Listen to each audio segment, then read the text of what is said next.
கர்த்தருடைய பரிசுத்த நாமத்துக்கு மகிமை உண்டாவதாக. இந்த கால வேளையிலே பரிசுத்த ஆவியானவர் உங்களுக்கு சொல்லுகிறதான ஒரு வார்த்தை என்னவென்றால், இங்க எரேமியா 31ஆம் அதிகாரம் 14ஆம் வசனத்திலே நாம வாசிக்கும் பொழுது, என் ஜனங்கள் நான் அளிக்கும் நன்மையினால் திருப்தி ஆவார்கள் என்று கர்த்தர் சொல்லுகிறார். எனக்கு பிரியமான கர்த்தருடைய பிள்ளைகளே, தேவன் உங்களை பார்த்து சொல்லுகிற ஒரு வார்த்தை என்னவென்றால், என் ஜனங்களுக்கு நான் கொடுக்கிற நன்மைகள் அங்க எப்படி இருக்குமா, குறைவில்லாத ஒரு நன்மை, திருப்தியாக வாழ வைக்கிற ஒரு நன்மையா இருக்கும் என்று கர்த்தர் சொல்லுகிறார்.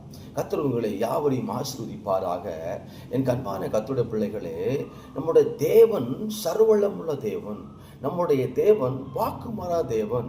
அவர் சொன்னதை அவர் செய்து காண்பிக்கிற ஒரு தேவனாக இருக்கிறார். உங்க வாழ்க்கையில் நிச்சயமாக அவர் நன்மைகளை கொடுத்து, ஆசீர்வாதங்களை கொடுத்து, சுகத்தை கொடுத்து, பலத்தை கொடுத்து, ஆரோக்கியத்தை கொடுத்து, இதெல்லாம் தேவன் கொடுக்கிறதா ஒரு நன்மையாக காணப்படுகிறது. அப்ப இந்த நன்மையை அவரிடத்துல கேட்டு நீங்க பெற்றுக்கொள்ளும் பொழுது நிச்சயமாகவே அந்த நன்மை உங்க வாழ்க்கையில, உங்க குடும்ப வாழ்க்கையில, உங்க தனிப்பட்ட வாழ்க்கையில அது திருப்தி கொடுக்கிற ஒரு நன்மையாக இருக்கும் என்று அங்க தேவன் அங்க சொல்லுகிறார்.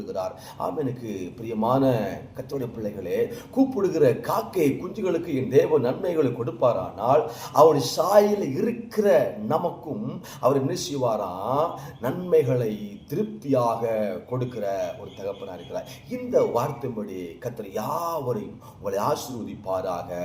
ஆமென்.